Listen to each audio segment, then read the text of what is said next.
Recado a um pastor que fala de política na igreja. Amado pastor, permita-me uma sinceridade franca. Peço que leia até o fim. Tenho estado preocupado com uma coisa. No último culto da igreja, o senhor falou sobre política e afirmou uma posição política. Eu reparo que, na visão de João, da grande multidão dos salvos, que ninguém pode contar, ele viu pessoas de todas as nações, e tribos, e povos, e línguas, que estavam diante do trono e perante o Cordeiro, como diz Apocalipse 7:9. Quando eu penso nessa visão maravilhosa, eu enxergo a diversidade máxima possível no grande rebanho de Cristo, em todos os assuntos que não forem a direta fé em Jesus e simples obediência a seus mandamentos, pois nessa grande multidão terão pessoas de todos os tempos, de todas as culturas, de todos os sistemas políticos, de todos os sistemas econômicos, de todos os países, de todas as raças, de todas as tribos, de todas as línguas. E nenhuma dessas diferenças terá sido barreira para alguém ser aceito por Cristo e chamar cada um dos outros de irmão. Eu observo também que Jesus chamou para seus discípulos um publicano chamado Mateus e um zelote chamado Simão. Em termos políticos, os dois estavam num extremo oposto. Um era colaborador do Império Romano e o outro queria se libertar do Império Romano. Imagino que, no primeiro momento, cada um dos dois pensava que o outro não era digno de seguir Jesus.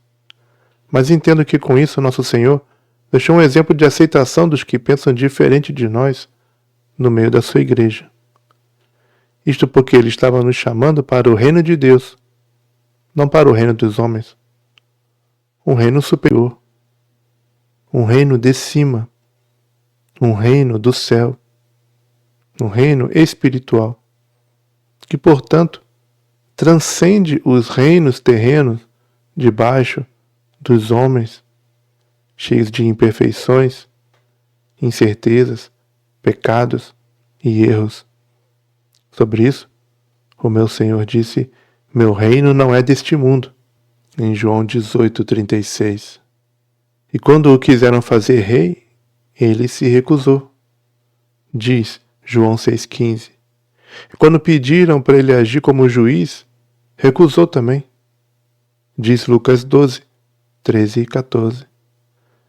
Ele também disse que o reino de Deus não vem com aparência visível, mas está dentro de vós, em Lucas 17:20 e 21. Assim, o reino de Deus não pode ser vinculado, nem identificado com as instituições humanas e terrenas.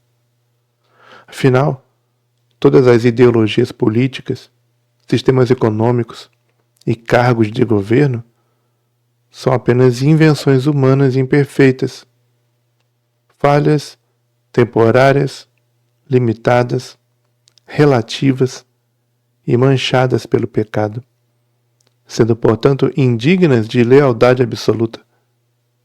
Emprestar-lhes o mínimo grau de devoção ou viver em função delas são formas de idolatria que devemos repudiar, pois nosso único compromisso absoluto é com o senhorio de Jesus Cristo, conforme é expresso na Escritura e na nossa consciência movida pelo Espírito Santo, pois o nosso único Senhor é Jesus Cristo.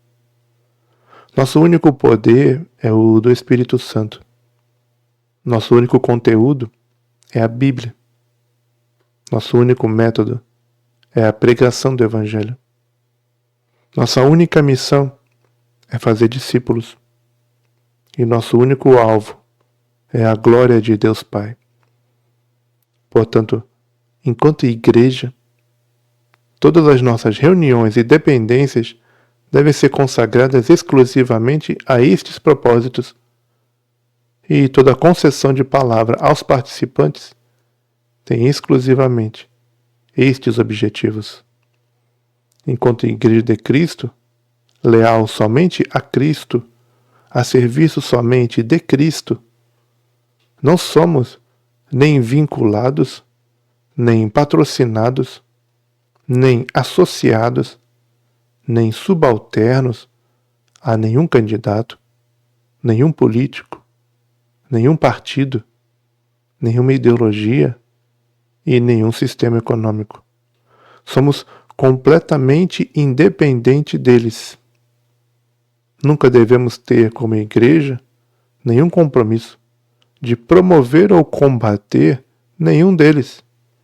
E nunca desejaremos ser promovidos ou sustentados por eles, pois nisso incorreríamos no pecado de tomar o nome de Deus em vão, deixando de cumprir a missão que Ele nos deu, da forma ordenada na Escritura, pois somos agência do reino de Deus e só de Deus. Não estamos a serviço dos interesses terrenos dos homens, sejam quais forem.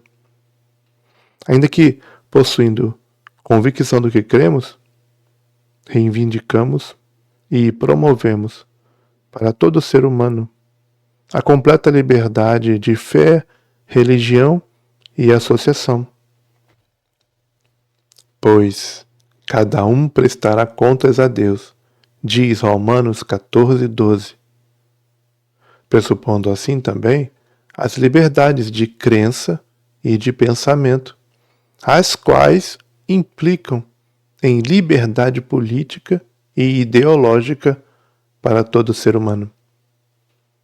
Para a recepção de membros e validação de seus ministérios, nossos critérios são somente os que são mencionados pelo Novo Testamento, como a fé em Jesus Cristo e a busca da santificação pessoal. Portanto, não podemos rejeitar, discriminar ou disciplinar um irmão em Cristo apenas por causa das posições políticas ou ideológicas que ele tiver, pois elas não são necessariamente nem sinais de conversão, nem de falta de conversão. E a distinção entre o que o cristão pode fazer como indivíduo em sua vida particular, onde ele pode ter posição política, e o que ele deve fazer enquanto presente nas reuniões e dependências de sua igreja, as quais devem ser politicamente neutras. O membro da igreja é livre para, sem receber pressão da parte dos outros, ter qualquer posição política ou nenhuma, qualquer ideologia ou nenhuma, votar em qualquer candidato ou nenhum, bem como declarar ou não declarar seus posicionamentos. Porém, se ele os declarar, deverá fazê-lo em sua vida particular, fora das reuniões e dependências da igreja. Se o membro da igreja, em sua vida particular, fora das reuniões e dependências da igreja, promover suas posições políticas, ainda assim ele deverá sempre fazê-lo de maneira coerente, com o apreço devido de um servo de Jesus. A verdade, a honestidade, a sinceridade, a prudência, a dignidade, a mansidão, ao respeito, ao amor, à misericórdia e à paz, para evitar que a sua atividade política profane o santo nome de Jesus, a quem ele afirma servir. Na Bíblia eu leio Jesus dizendo que quem comigo não ajunta, espalha, em Mateus 12:30. Mas a política é, por natureza, um assunto que espalha e divide as pessoas. Se na igreja nós falássemos só sobre Jesus Cristo, porém, promoveríamos a união que ele ordenou. Também leio Jesus nos ordenando pregar o evangelho a toda criatura, em Marcos 16:15, de maneira que a pregação da graça de Deus, da salvação, do perdão dos pecados e o oferecimento de Cristo como Salvador deve chegar a todas as pessoas. Mas se na igreja a pessoa encontrar um posicionamento político diferente ou até hostil ao posicionamento político dela, isso será uma barreira para ela ouvir o Evangelho. Também leio que na igreja não devemos ir além do que está escrito. Diz 1 Coríntios 4:6, que devemos falar segundo a palavra de Deus. 1 Pedro 4. Que os exemplos do ministério de Paulo foram: nada me propus saber entre vós, senão a Jesus Cristo e este crucificado. Em 1 Coríntios 2:2. Não nos pregamos a nós mesmos, mas a Cristo Jesus, o Senhor. 2 Coríntios 4:5. De maneira que ter uma fala de posicionamento político nas reuniões da igreja, mesmo que bem intencionada, pode quebrar esses princípios. Quando a Bíblia fala de evitar o jugo desigual com os infiéis, em 2 Coríntios 6, 14 a 18, eu penso que isso se aplica à militância política, pois se trata de um jogo sujo, onde a mentira é a regra e a verdade é a exceção. Quando o grupo político do militante está no poder, o militante exagera as coisas boas e nega as coisas ruins que seu grupo faz. Quando outro grupo está no poder, ele nega as coisas boas e exagera as coisas ruins que o outro grupo faz. Jogar esse jogo sujo não é digno de qualquer cristão. E para o ministro do Evangelho é pior, pois dele o povo de Deus espera uma orientação baseada na palavra. O chamado de Deus é elevado demais para que um pastor se rebaixe ao papel de mensageiro do mundo para a Igreja de Cristo, ao invés de mensageiro de Cristo para o mundo. Usar o precioso tempo da reunião dos discípulos de Jesus, em nome de Jesus, para promover uma posição política, não seria tomar o nome de Deus em vão? Não devia o pastor falar como de Deus na presença de Deus? Como diz 2 Coríntios 2,17?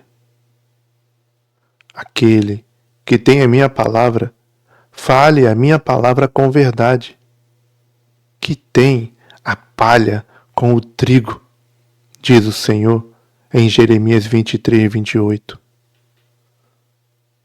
Com amor e preocupação e o máximo respeito, permita-me perguntar se o amado pastor não deveria repensar com calma, critério e oração diante de Deus os grupos de redes sociais que frequenta e as fontes de informação que utiliza, se elas fazem mais bem ou mais mal ao seu coração e à sua mente. Pode, da fonte amarga da política, brotar algo doce, como diz Tiago 3,11? E a Bíblia também diz: não vos enganeis. As más conversações corrompem os bons costumes. Diz 1 Coríntios 15:33. Termino fazendo um apelo a que o amado pastor evite falar de assuntos políticos na igreja e principalmente que evite, ao ministrar a palavra, tomar alguma posição política, para que a pregação de Jesus Cristo e este crucificado, como diz 1 Coríntios 2:2, em seu ministério, permaneça pura da má influência dos políticos. E não crie escândalos ou barreiras que obscureçam a glória e universalidade do Evangelho.